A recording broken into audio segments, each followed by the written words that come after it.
From Kabul. In this hour, labor unions had high hopes when the Obama administration came to office, but they now ask, is the president keeping his promises? The Chicago Blackhawks skate to victory in the Stanley Cup last night, pulling out their first championship win since 1961. It's Thursday, June 10th. The World Cup starts tomorrow. The U.S. and UK ambassadors bet on their home teams. And where the wild things are, author Moury turns 82. The news is next. From NPR News in Washington, I'm Craig Windham. BP is insisting that it has the financial reserves to handle all of the expenses from the massive oil spill in the Gulf of Mexico. The company trying to reassure investors after seeing its stock price plunge more than 15% yesterday, down to a 14-year low. Louisiana Governor Bobby Jindal is accusing BP of dragging its feet on paying claims by Gulf Coast residents affected by the spill. Well, as of a couple of days ago, over 50% of the claims of lost income hadn't been paid. And you've got claims that have been open for weeks. We've been asking now for weeks to access to their data to let us know how long the claim's been open. President Obama focuses on another aspect of the spill today, the grief of the families of the workers killed when BP's oil rig in the Gulf exploded. NPR's Ari Shapiro says the president will be meeting with relatives of the workers. White House spokesman Robert Gibbs says the president wants to offer condolences to their families, and he also wants to learn from them. What their family was telling them about safety conditions and what type of changes can and must be made in the regulatory framework to ensure that deep water drilling that goes forward is done in a way that is safe and not life-threatening. The president hopes to eventually continue deep water drilling as part of what he calls a comprehensive energy strategy. Ari Shapiro, NPR News, the White House. General Stanley McChrystal, the top commander of U.S. and NATO forces in Afghanistan, says he's going to stretch out the timetable for completing the offensive against the Taliban stronghold of Kandahar. NPR's Rachel Martin in Brussels says McChrystal was speaking to reporters at a NATO summit there. General McChrystal said he and his commanders learned lessons from operations earlier this year in Marja and have recalibrated their plans for Kandahar as a result.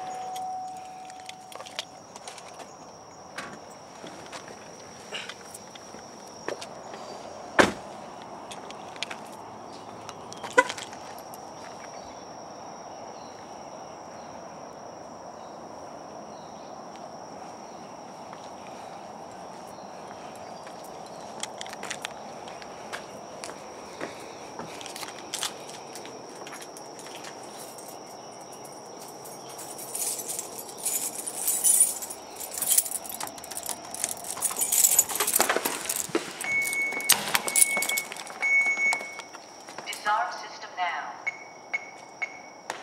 Disarm. Now. Ready to arm.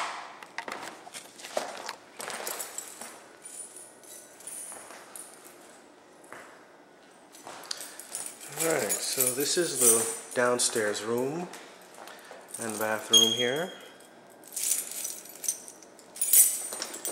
Still has some stuff in it. I gotta clean it out, but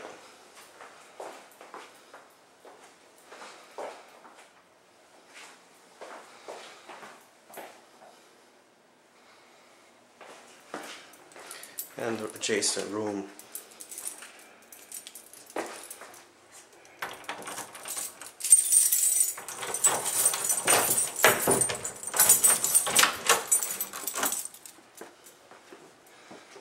As I said, I need to clean this room out. I use it for storage, but it will be out shortly.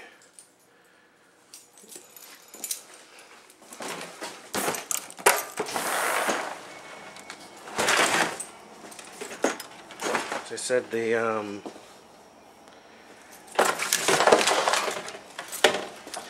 has its own deck to the back.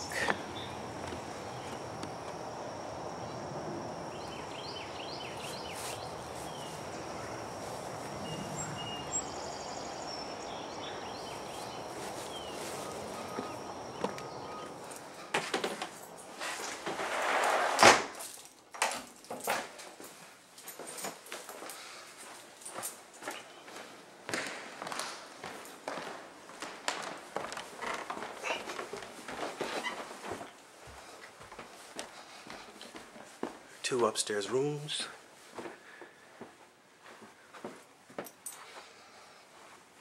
Laundry.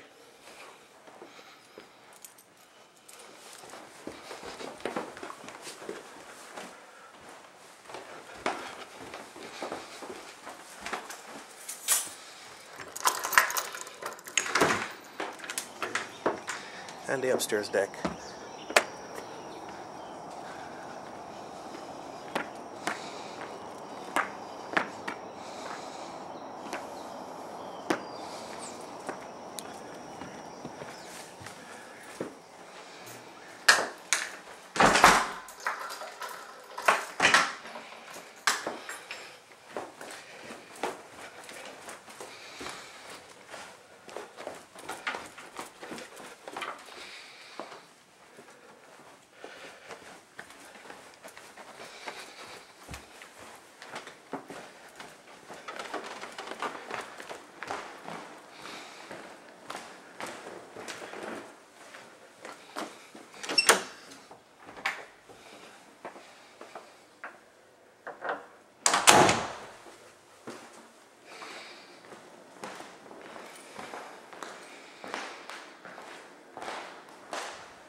Armed.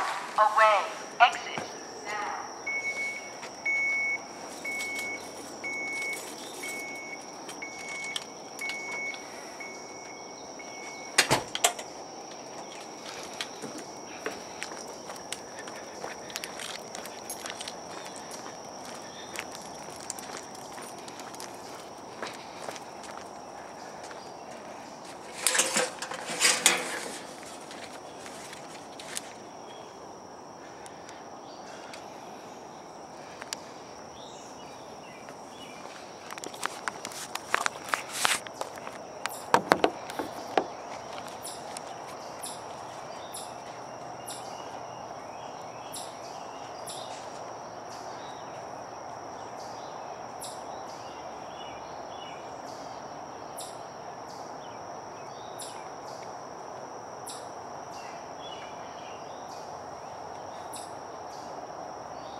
June 20th, 2006. Attorney Marvin Price says Whitey missed the deadline by 3 days. He turned to Representative Carl Rogers, who sponsored legislation in the Georgia House, and Jack Murphy in the Senate. Their bill expanded coverage from the insolvency pool to include emergency situations, such as Whitey's. They realized the error affected these innocent victims. They corrected the error, and I have to give my hand to them for doing that. With Governor Perdue's signature, the law now provides medical care to more than 80 victims of Sousa's demise. Jim Burris, WABE News. It is 8:09 at 90.1 WABE. Support for NPR comes from the Annie E. Casey Foundation, whose Kids Count special report addresses the importance of reading by the end of third grade at aecf.org. This week on Between the Lines, I'll be talking with Scott Turow, who set the standard for legal thrillers. His latest book is Innocent. It's the sequel to Presumed Innocent. Friday at 7, here on WABE. From the WABE Traffic Center, eastbound I-285 on the north side of the Chattahoochee River Bridge, an accident on the right shoulder and into cab. Police dealing with an accident Covington Highway at I-285. Atlanta weather. Variable clouds today, late-day thunder showers likely, a high in the upper 80s. Scattered showers tonight, a low in the low 70s. And then isolated showers tomorrow with a high in the low 90s. It's mostly cloudy. 72 degrees at WABE, 90.1.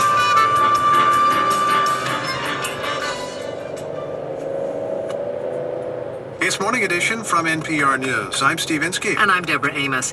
Let's follow up now on the latest United Nations sanctions on Iran. They're intended to persuade Iran to abandon any effort to build nuclear weapons. And the biggest question here is whether they can work. Iran, by the way, is now threatening to reduce, not increase, its dealings with nuclear inspectors. We'll talk about that with Abbas Milani. He is Director of Iranian Studies at Stanford University. He's in our studios this morning. Welcome to the program. This Thank you for having me. road will actually take again. you straight to Georgia State also. So, the American ambassador to the UN, Susan Rice, here. called these the most significant